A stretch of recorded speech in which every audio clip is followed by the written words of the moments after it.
Fala aí, pessoal. Acho que a gente havia parado no capítulo 18 de História 1, na página 32. Eu vou verificar online isso aí com vocês. Caso contrário, eu volto um pouquinho e depois vocês seguem no vídeo, beleza? A gente vai falar do segundo governo brasileiro. O primeiro foi o do... Eu acho que a gente parou no primeiro mesmo, Deodoro da Fonseca, né? Então a gente já viu que no governo, assim que foi proclamada a República, em 1889, foi estabelecido um governo provisório, de 1889 a 91, quando foi terminada a Constituição. Após o término da Constituição, os mesmos constituintes elegeram o Marechal Deodoro da Fonseca, como presidente, né, para um mandato de 4 anos, e elegeram o vice, o Floriano Peixoto. A vitória foi apertada contra o candidato dos cafeicultores, que era o Prudente de Moraes. Já apontando aí que esse governo do Deodoro seria bastante difícil, né? Tanto é que ele não durou nem um ano, enquanto o presidente, o Deodoro, não foi nem um ano, tá? Ah, pessoal, mas ele governou lá desde 89, aí, lá ele era chefe do governo provisório, tá? Alguns autores, alguns livros até colocam ele como presidente, mas se a gente for um pouquinho mais cuidadoso e verificar como eram as coisas, a gente vai ver que ele não era presidente de 1889 a 1891, né? Só em 1891, com a Constituição estabelecida, né? E com a eleição que vai ter presidente, tá? O governo dele começa muito mal porque a vitória foi apertada e porque também já havia uma herança, digamos, maldita do governo anterior, que era o dele mesmo, só que provisório, né? Que herança era essa? A crise econômica provocada pelo encilhamento. O encilhamento foi aquela tentativa que o ministro da Fazenda, do Deodoro, tentou foi redundante, né? Aquela tentativa dele de fazer a economia crescer, né? Fazer a indústria e o comércio crescer. Mas isso foi feito a partir de uma política de empréstimos, não é? Sem regulamentação, e isso acabou gerando uma crise econômica muito grave que abalou aí todo esse início da Primeira República. Ok?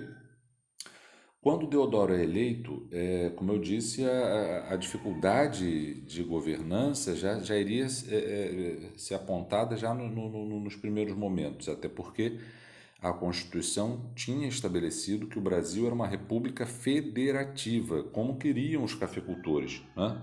Mas o Deodoro insistia em governar como se fosse um marechal do exército na cadeira de presidente da República, né? Ele de fato era um marechal do exército, mas ele queria governar o país de forma absolutamente centralizadora. E isso acabou desagradando muito as elites brasileiras, sobretudo as elites cafeicultoras, que já não queriam Deodoro como presidente, né? Então essa vitória apertada dele aí vai gerar uma instabilidade muito grande.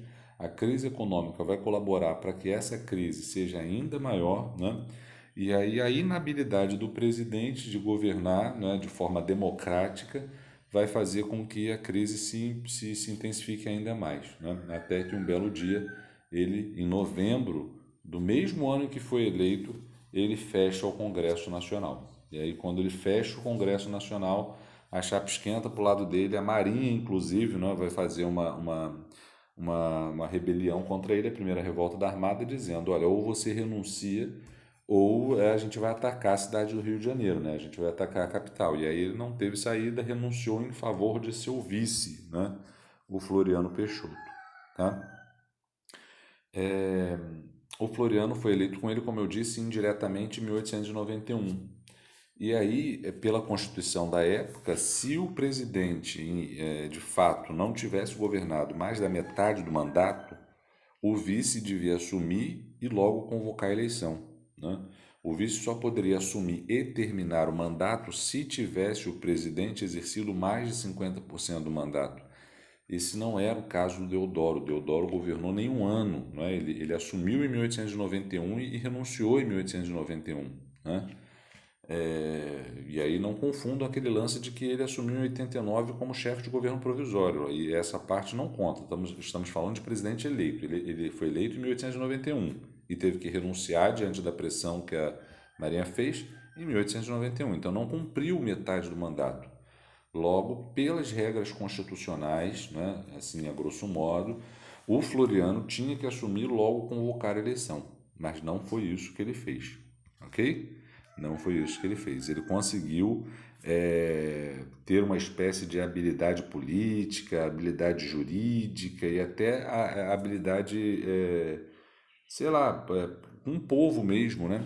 Para que ele conseguisse se manter no cargo e por isso, e ele conseguiu e por isso ele ficou conhecido como Marechal de Ferro, né? Então nesse parágrafo aí da página 32 está dizendo que para manter-se no cargo, o novo mandatário da República usou a habilidade política, constituindo uma extensa base de apoio, na qual constavam o PRP, o Partido Republicano Paulista, que estava preocupado com a consolidação do regime, embora não quisesse os militares no poder, os membros do Exército e da intelectualidade urbana, ambos de ideologia positivista, além de populares, né, moradores da capital, porque foram beneficiados por algumas medidas que o Floriano teve, né, como redução dos aluguéis das casas populares, redução dos alimentos mais básicos, tudo isso para tentar ter o apoio da população e dar a ele uma vantagem maior. Além disso, né, aí embaixo logo está dizendo as medidas que ele tomou, né, como controlar o preço dos alimentos, como eu disse, né, e também dos bondes, das carnes e também dos aluguéis, como eu também já havia dito. Uma outra coisa que o Floriano vai fazer é ter uma habilidade militar muito grande, né, e jurídica. Né, a jurídica eu acho que é a principal, mas ele vai vencer, não é, uma segunda revolta da Armada que vai ser feita contra ele entre 1892 e 94. A Marinha, mais uma vez, vai ameaçar o governo federal como ameaçou o Deodoro, dizendo para o Floriano agora o seguinte: olha, você assumiu e tem que convocar a eleição e não ficar até o final do mandato. Mas ele, malandramente, vai achar um precedente jurídico para dizer que não, porque ele vai achar uma brecha na Constituição de 1891 que dizia que essa regra de sucessão, né, do vice, de término de mandato, de conclusão de mandato, só valia para caso de presidentes eleitos pelo povo, que não era o caso dele nem do Deodoro. Então, com isso, ele consegue ficar até o final, além do fato de ter conseguido debelar, né, derrotar a segunda revolta da Armada, né, e também de ser muito bem visto pela população por conta dessas medidas populares que ele tomou. Como que ele vai vencer a revolta da Armada? Com pessoas leais dentro da Marinha, alguns poucos leais dentro da Marinha, e o exército que era praticamente todo fechado com ele. Ele vai atacar essa revolta da Armada e vai conseguir deslocá-la para o sul do país, onde ela será derrotada, onde é hoje a cidade de Florianópolis, mas era uma cidade chamada Desterro. E essa cidade se chama Florianópolis justamente porque é uma homenagem, uma espécie de homenagem ao Floriano, né? Então, ele manda trocar o nome da cidade em sua homenagem, ok? Então, aqui nessa parte a gente já vai colocar aí que a inconstitucionalidade do mandato de Floriano provocou reações de diferentes setores da sociedade, não é o que eu já estava falando, que se organizaram para exigir a realização de novas eleições. E aí teve um manifesto de 13 generais exigindo, né, a convocação aí, de novas eleições. Ele malandramente, né, tomou todas aquelas medidas acima descritas que eu já comentei, além da habilidade jurídica. Nesse caso aí, com o manifesto dos coronéis, ele vai afastar os oficiais da ativa, vai reformá-los, né, e vai colocar pessoas que eram leais a ele. Então ele não era só um cara ele não foi um cara que conseguiu ficar até o fim do mandato só porque ele soube reprimir a revolta da Armada, nem foi só porque ele achou um precedente constitucional, né? E nem foi só porque ele teve o apoio popular. Foi porque ele realmente parecia que tinha uma habilidade política muito grande, né? Para ser bem sincero, me carece, né, informações sobre o Floriano para dizer o que eu vou dizer agora, né? Mas eu acho que o Floriano, nesse aspecto de habilidade, né, de equilibrista, de se equilibrar em corda bamba e é, de conseguir passar por todo esse problema aí do primeiro governo, mostra meio que um pouco de semelhança com o Vargas, né? Mas me carece saber um pouco mais aí da história de vida aí de governo do Floriano Peixoto para associá-lo de fato ao Vargas, ok? Além da revolta da Armada que foi feita contra o Floriano, teve a primeira contra o Deodoro, teve a segunda contra o Floriano. A segunda foi derrotada. A primeira foi vitoriosa porque conseguiu a renúncia do presidente. Tá? Teve também uma revolução lá no sul do país, lá no Rio Grande do Sul, a Revolução Federalista de 1893, tá? Isso basicamente para simplificar, porque existiam dois grupos que disputavam o poder político no Rio Grande do Sul, né? Tinha os pica-paus, que eram os membros do Partido Republicano Rio-Grandense, que eram vulgarmente chamados de pica-paus. Eles eram aliados do Floriano Peixoto, eles eram, digamos, centralizadores, eles acreditavam naquele ideal de república positivista pregado pelos militares, acreditavam, né, muito nesse ideal positivista. Já os federalistas, que vulgarmente eram chamados de maragatos, eles desejavam um governo aos moldes do federalismo, né? Por isso o nome federalistas. Ou seja, eles desejavam que os estados tivessem autonomia frente ao governo federal, né? E aí o que vai acontecer é que os maragatos, né, os federalistas, que acabaram iniciando o conflito porque o governador do Rio Grande do Sul era o Júlio de Castilho, que era fechamento dos pica-paus do Partido Republicano Rio-Grandense, e por sua vez era fechamento também do presidente da República, que era o Floriano Peixoto, né? Porque os pica-paus, e agora eu acho que eu troquei aí os nomes, né? Fiquei na dúvida se eu falei alguma bobagem. Vamos lá, ó. Só para repetir, porque infelizmente não dá para voltar, eu também não vou parar para cortar o vídeo. Os pica-paus, né, que eram do Partido Republicano Rio-Grandense, eram fechamento do Floriano, né? Defendiam a centralização política e o presidencialismo. Já os federalistas eram aqueles caras que desejavam mais autonomia para os estados. Até aí tranquilo. O Júlio de Castilho, governador do Rio Grande do Sul, era o fechamento do governo federal, né? E aí por isso que os federalistas vão acabar fazendo uma revolução contra o Júlio de Castilho, porque ele era fechamento do governo federal, dos pica-paus, do Partido Republicano Rio-Grandense.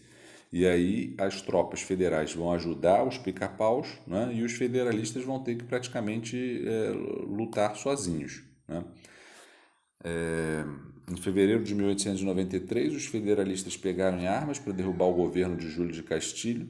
Floriano Peixoto se colocou ao lado do governo gaúcho e apoiou militarmente os pica-paus na vitória contra os maragatos. Em janeiro de 1894, os remanescentes do Levante aderiram à revolta da Armada que eclodiu no Rio de Janeiro, né? Então, lá no Rio Grande do Sul, a revolta federalista saiu vitoriosa para o lado dos florianistas, daqueles que apoiavam o Floriano, e saiu derrotada para o lado dos federalistas, né? Aqueles que defendiam a autonomia da província.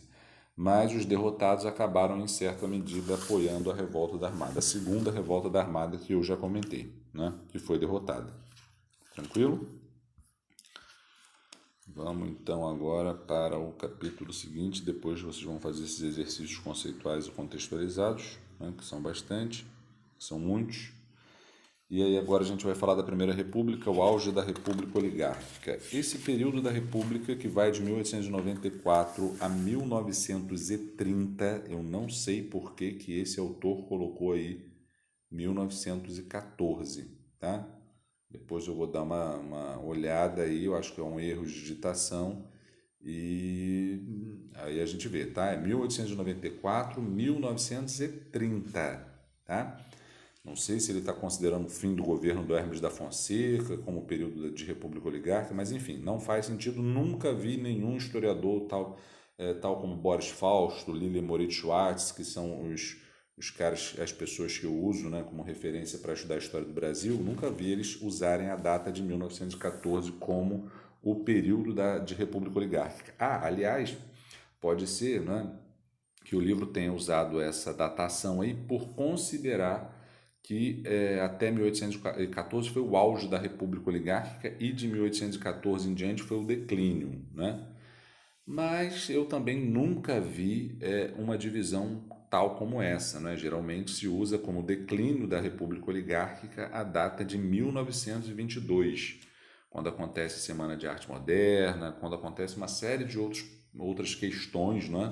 envolvendo inclusive a questão sucessória do presidente da República, que vai levar ao desgaste da República Oligárquica, mas que ela ainda vai sangrar por 8 anos até que ela deixasse de existir apenas em 1830.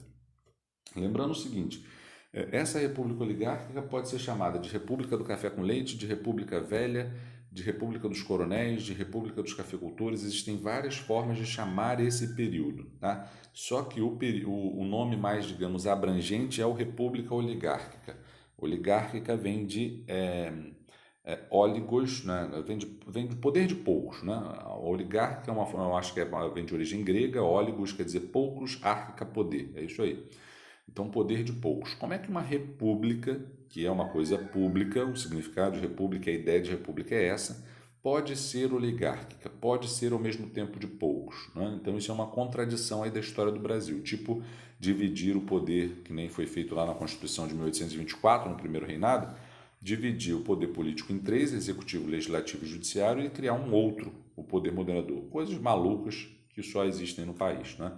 Mas esse conceito de república oligárquica ele é bastante interessante e válido para que a gente possa compreender que quem comandava a república nesse país, né, quem comandava a república nesse período, né, e no Brasil, óbvio, eram os cafeicultores. Okay? Então era uma pequena elite que controlava a política e a economia dessa época. Okay?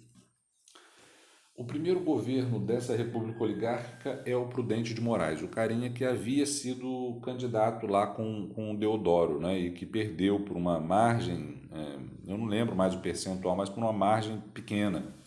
Agora ele ganha a eleição representando os interesses específicos da oligarquia paulista, né? O Prudente de Moraes era ligado aos cafeicultores, era um cafeicultor paulista.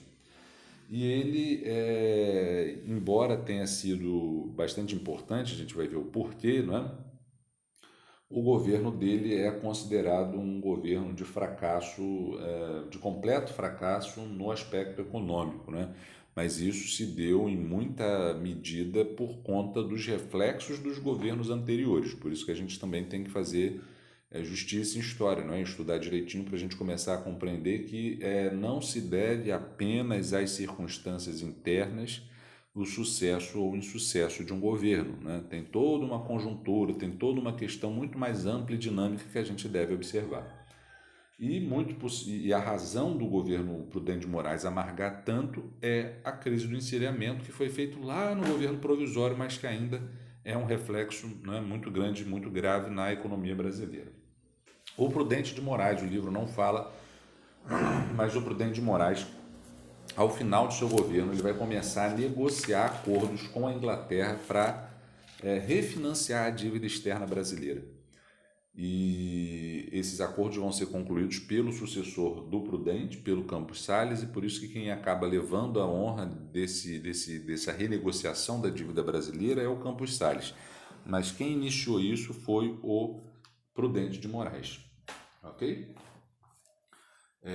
Agora a gente vai falar aí de uma revolta que aconteceu no governo Prudente de Moraes, que foi a Revolta de Canudos. Ok? A Revolta de Canudos, ou a Guerra de Canudos, foi uma guerra, uma espécie de revolução, né, que aconteceu lá na Bahia entre 1896 e 1897. Né? Foi uma aldeia, né, um arraial, né, como se chamava, né, as aldeias, as vilas, as pequenas cidades, que foi formado por um beato, um líder religioso chamado Antônio Conselheiro, que tinha sido educado, era de família de classe média, tinha sido educado para ser padre, mas parece que a família faliu e ele não foi padre, se mudaram para a Bahia, eles eram do Ceará, foram para a Bahia, e lá na Bahia o Antônio Conselheiro, através de um catolicismo muito popular, o que é um catolicismo muito popular? É aquele catolicismo que não está de acordo com a doutrina oficial da igreja, né? E que, portanto, não é aprovado pela igreja. Isso se dá principalmente porque a igreja não tinha ou interesse ou até de dinheiro, eu acho muito pouco provável, né? Mas assim, não tinha condição de enviar para as regiões norte e nordeste do país tantos padres, né? E aí acabavam surgindo lideranças religiosas chamadas lideranças leigas, né? Aquelas que não tinham uma formação da igreja e que não obedeciam a às determinações da igreja e que pregavam o seu catolicismo, a sua visão religiosa ao seu modo. Esse parece que era o caso do Antônio Conselheiro, embora não existam evidências de que ele buscasse rivalizar com a igreja, pelo contrário, né? Mas a igreja não o apoiava e não reconhecia como um divulgador da doutrina católica oficial, digamos assim, né? Ele era uma margem da lei, né? Um fora da lei, digamos assim. Então, Antônio Conselheiro, que tinha uma situação muito boa, né, ao que tudo indica, chega e ficou ruim ao longo da vida, chega na Bahia e se depara com a questão das injustiças sociais, né, da fome, da miséria. A Bahia sempre foi palco de muita revolução, né, até porque é ali que o Brasil começa e tal. E aí, em 1893, o Antônio Conselheiro inicia né, o povoamento de uma região que era chamada de Belo Monte, que ele passa a chamar de Arraial de Canudos, né? Nesse lugar, ele começa a convidar as pessoas para viver nessa região aí livremente, cada um trabalhando para si, né? Ele não chama as pessoas para pegarem armas, ele não vai botar as pessoas para trabalhar para ele, para pagar alguma coisa. Ele era um líder religioso muito fundamentado naquele princípio da ideia de um Messias, né? De que o Messias vai vir e que vai salvar o povo oprimido, né? No caso da religião católica, é óbvio que ele acreditava na volta de Cristo e tal. Então isso era muito fervoroso no pensamento dele, e isso fazia com que ele acreditasse numa sociedade igualitária, onde não houvesse exploração, onde não houvesse rico e pobre e assim por diante. E assim ele começou a formar o seu povoado, né? Que chegou a ter cerca de 20 mil habitantes, que chegou a ser a segunda maior cidade da Bahia, só para vocês terem noção. E por isso que Canudos ameaçou as elites e acabou sendo reprimido da forma que foi.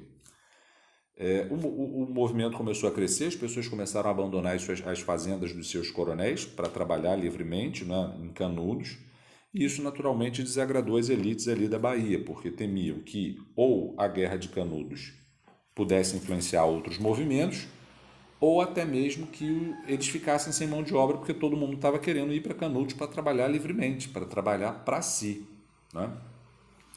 E aí vai começar a se articular o combate à Guerra de Canudos. Antes desse combate efetivo com armas, né, vai ser feito um combate no campo das ideias, né? E aí eu falo isso na esperança de que vocês consigam fazer alguma relação com o que tem acontecido nos últimos anos no Brasil, né? Porque antes de destruir militarmente alguém, eu preciso destruí-la no campo das ideias. Então, o que a imprensa brasileira vai fazer com Antônio Conselheiro? Ela vai simplesmente marretar ele, né? Não está aqui não, eu ia achar o lugar que está, mas enfim. Ela vai marretar ele, vai acusá-lo de ser louco, vai acusá-lo de ser monarquista, né? Vai acusá-lo de ser um beato sem freio, de que era um déspota, enfim. Vai acusar de tudo e mais um pouco, mas sobretudo de que ele era louco, né? E de que ele era monarquista.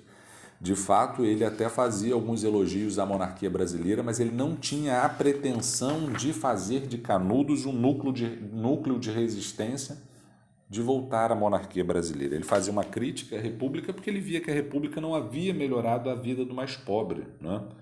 Então isso fez com que, antes do governo se organizar para derrotar o Antônio Conselheiro, fosse feita uma campanha de difamação, de desestabilização, né, do seu nome e de sua história, até que foi feita uma primeira expedição em 1896, 3 anos depois da formação de Canudos, para derrotá-lo. Foram enviados 100 homens do exército, né?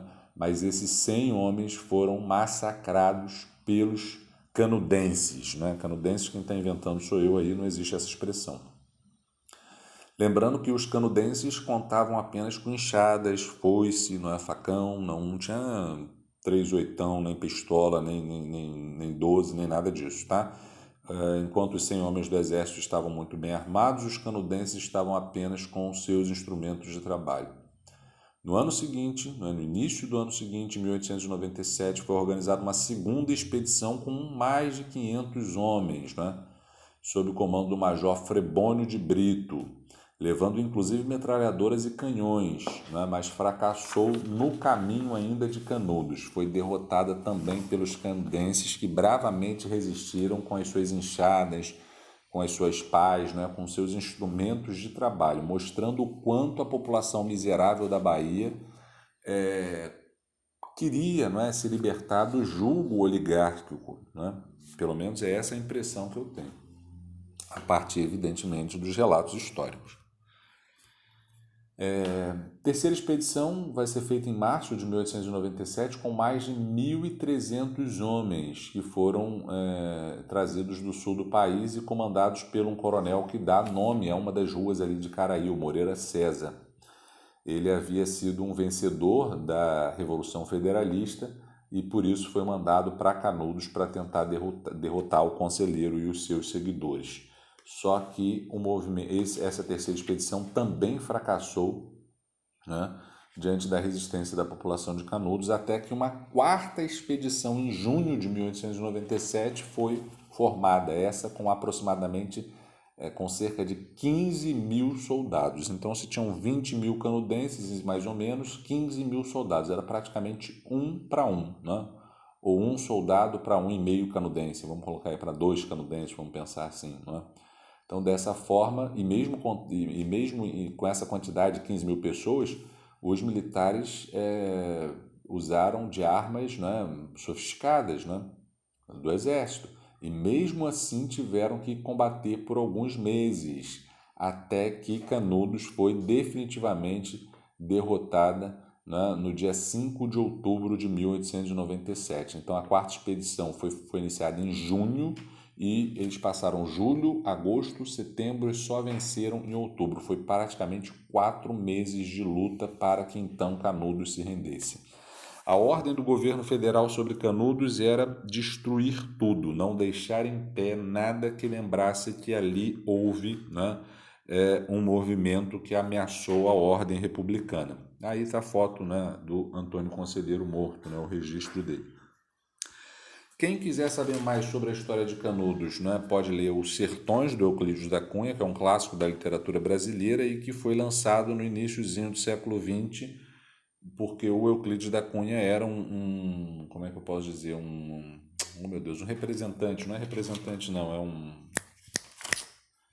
quando você, meu Deus do céu, correspondente, tive que olhar aqui no livro, fugiu essa palavra, né? Quando você representa um jornal, correspondente da Folha de São Paulo, né? Do estado de São Paulo, e ele foi enviado para a região para vivenciar, para ver, para relatar e tal, e a partir dessa vivência ele produziu um livro gigante, que são 2 volumes, eu sinceramente nunca li, tenho vontade de ler, até ontem estava comentando com a professora de literatura de vocês, o meu desejo de ler esse livro aí para ver como foi a destruição de Canudos, que, como eu disse, o governo não queria que deixasse nada em pé que lembrasse que ali houve movimento, que ali houve uma aldeia que resistiu ao governo federal.